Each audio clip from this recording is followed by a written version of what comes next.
ये है कि जद्दोजहद के खतूत वाज़े नहीं हैं। अलमिया ये है कि मायूसी और बेदिली बढ़ती जा रही है और दानश्वर और मुफक्करीन उसमें इजाफा कर रहे हैं। कितनी ही ख़तरनाक और पेचीदा सूरत हाल क्यों ना हो, हमेशा कोई ना कोई रास्ता खुला होता है।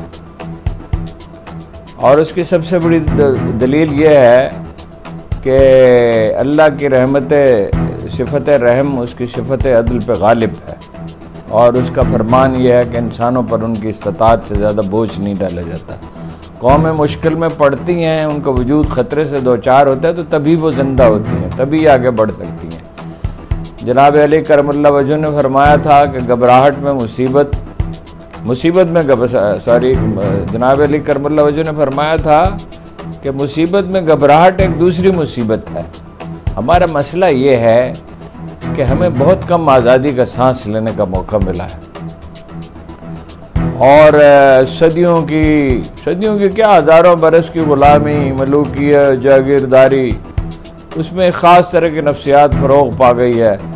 कोई छोटी सी मुसीबत भी पड़ती है, ये तो खैर एक इस वक्त सिचुएशन ज़्यादा तकलीफ़ दे है, कोई छोटी सी मुसीबत भी पड़ती है तो ऐसी घबराहट का शिकार होते हैं गोया आसमान टूट पड़ा। आसमान कभी नहीं गिरता, हमेशा कोई रास्ता खुला होता है, लेकिन ये तय करना होता है कि क्या हिकमत अमली इख्तियार की जाए और किस तरह जद्दोजहद की जाए कि वो रास्ता कुशादा होता चला जाए और जो मुश्किलात हैं वो हल हो जाएं। जब कोई मुसीबत आ पड़ती है तो दो तरीक़े हैं सोचने के। एक ये है कि ये एक चैलेंज है, इससे निपटा जाए, और एक ये है कि आदमी या कौम खुद तरहमी में मुब्तला हो जाए, अपने आप पे तरस खाने लगे। देखिए, जिस आदमी को क़यादत करनी है, ये ठीक है कि उसने गलतियां की, पार्टी की तंजीम नहीं की, मर्दम शनासी नहीं थी, वो सारे लोग उसके भाग गए, लेकिन ये कन्वेंशन लीग वाले भी भाग गए थे और नून लीग वाले भी भाग गए थे और उनके तो लीडर भी भाग गए थे। नवाज शरीफ साहब उस वक्त भी भाग गए थे, जनरल मुशर्रफ के ज़माने में भी, और बहुत बुरी सौदेबाजी करके भागे थे और बाहर से अमरीकी सदर और वो लेबनानी लीडर हरीरी और सऊदी अरब की हमायत से भागे थे। और मजीद निज़ामी से उन्होंने कहा था कि मैं जेल नहीं काट सकता। और पीटीआई का लीडर तो मौजूद है मैदान में और उसकी मकबूलियत में कोई न सिर्फ कमी नहीं आई बल्कि हर गुजरते दिन के साथ उसमें इजाफा हो रहा है। अब मुश्किल ये है कि ये लोग या तो मायूसी फैलाते हैं या बरहम होकर गाली देते हैं, और गाली से क्या हासिल होता है? देखिए, वो ये बिल्कुल डिसइंफॉर्मेशन है, सफ़ेद झूठ है कि उसने अपने वकील से कहा कि मुझे किसी तरह यहाँ से निकालो। वो हमारे राब्ते बहुत अच्छे हैं और बिल्कुल काबिल एतबार हैं, वो बिल्कुल आराम से है और बर वक्त अपना खाना खाता है और आराम की नींद सोता है। और गैर मामूली तब्दीली ये है, उसका कभी इजहार तो उसने नहीं किया था। मैं पिछले 2-3 महीने में 2-3 बार मिला, इजहार तो कभी नहीं किया था कि वो तहज्जुद के लिए उठता है। जो आदमी तहज्जुद के लिए उठता है वो डिप्रेशन का शिकार कैसे हो सकता है? जो आदमी नमाज पढ़ता हो पाबंदी से और थोड़ी बहुत तस्बीह करता वो डिप्रेशन का शिकार नहीं होता, तो तहज्जुद पढ़ने वाला कैसे तस्बीह का शिकार हो, उसका डिप्रेशन का शिकार सवाल ही पैदा नहीं होता। दूसरी बात यह है कि ज़मानत हो जाएगी इंशाअल्लाह। ये ठीक है, फैसला ताजील में किया गया, सब उसके पहलू लोग वाज़े कर ही चुके हैं, और ये भी ठीक है कि हाई कोर्ट का रवैया ताज्जुब अंगेज़ है। एक तरफ तो चीफ जस्टिस साहब, ये इस्लामाबाद हाई कोर्ट का, एक तरफ तो चीफ जस्टिस साहब कह रहे थे कि मैं चाहता हूँ कि मुकदमात की रोज़ाना समाअत हो, और एक तरफ ये है कि इतने दिन की ताख़ीर उन्होंने कर दी है, जब 4 दिन के बाद गालिबन समाअत है। और इस तरह के मुकदमात में तकरीबन तमाम काबिल ज़िक्र वकला ने कहा है कि ये जो मुख्तसर सज़ा है, ये 3 साल की सज़ा छोटी सज़ा समझी जाती है। एक तो ये है कि सज़ा भी जो मैक्सिमम सज़ा थी तो वो दी, जुर्माना भी किया, और किस शताबी से इलेक्शन कमीशन ने उसको नाअहल भी करार दे दिया, तो फ़ौरन उसकी ज़मानत हो जानी चाहिए थी। लेकिन मेरा ख्याल है वहाँ से नहीं होती तो सुप्रीम कोर्ट के से हो जाएगी। अवामी दबाव बहुत है, एक हद होती है दबाव सहने की, इससे बहुत ज़्यादा दबाव नहीं सकता। फ़र्ज़ कीजिए कुछ ज़्यादा दिन जेल में रहना पड़े तो क्या क़यामत आ जाएगी? ये नहीं, ज़ाहिर है अफसोसनाक तो हो गई, मगर क़यामत क्या आएगी?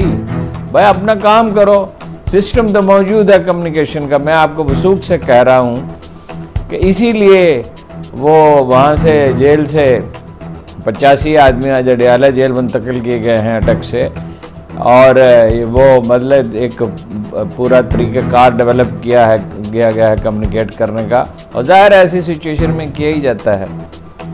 और रह गए ये लोग जो उसके हरीफ हैं, तो इनके दामन में तो कुछ भी नहीं है। आपने देखा कल शहबाज शरीफ साहब जो हैं उनकी हालत क्या थी, और आज उनकी हालत क्या थी, हवाइयाँ उड़ रही थी और इतना इस कदर शदीद डिप्रेशन का शिकार थे। बज़ाहिर तो उसकी वजह यही लगती है कि उनका कोई स्कोप नहीं रहा, तो बाकी वज़रा की भी हालत ख़राब थी।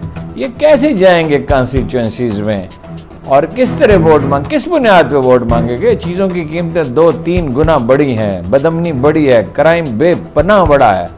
एक साल में 37% तो सिर्फ रेप के केसेस में इजाफा हुआ है। ये तो अपनी इंतखाबी मुहिम ठीक से नहीं चला सकते। और फ़र्ज़ कीजिए, अब मैं नहीं मानता कि हुकूमत ये बना सकते हैं, फ़र्ज़ कीजिए ये हुकूमत किसी तरह बना लेते हैं तो उसे चलाएंगे कैसे?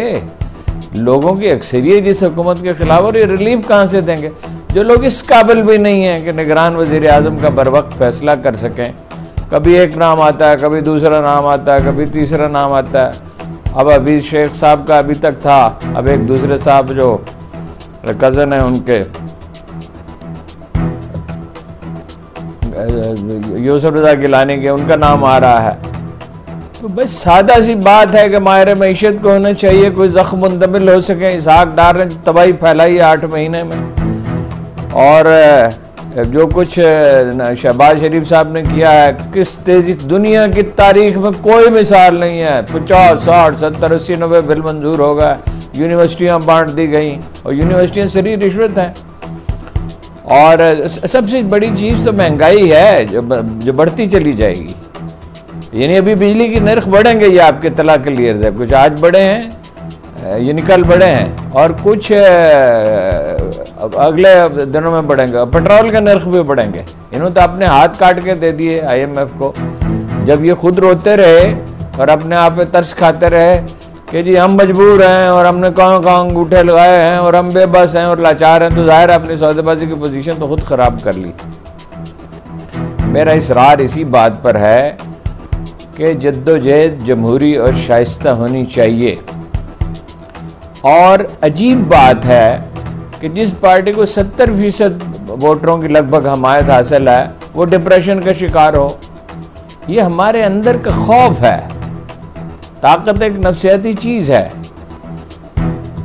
और नुक्ता नज़र ये नहीं होना चाहिए कि भाई एक लीडर है, वो लीडर की गलतियाँ भी आपको लोगों को मालूम है। ये मौका नहीं है उस पर ज़्यादा बात करने का। उस्मान बुज़दार को ना चीफ मिनिस्टर बनाया होता ना, और ये लोग ना उसके मुशीर होते, बेहतर लोग होते।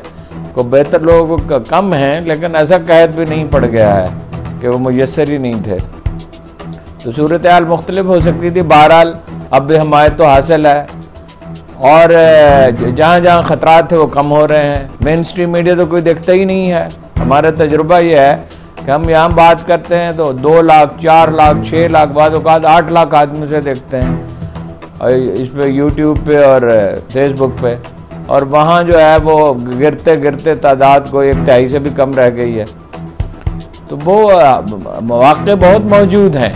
असल बात यह है कि उन मौक़े से आप फ़ायदा कैसे उठाते हैं। इंटरनेशनल मीडिया में कोई कंपेन नहीं है जो होनी चाहिए। आप खतूत भी नहीं लिख सकते, मज़ामीन लिखने की अगर तौफीक नहीं है, और खतूत लिखे जाएँ इंटरनेशनल मीडिया को। इंटरनेशनल मीडिया तो बहुत इंटरेस्टेड है, इंटरव्यूज़ हो रहे हैं, और टूट फूट है पार्टियों में। वो बिलावल भुट्टो जो रो रहे थे तो यूँ ही नहीं रो रहे थे।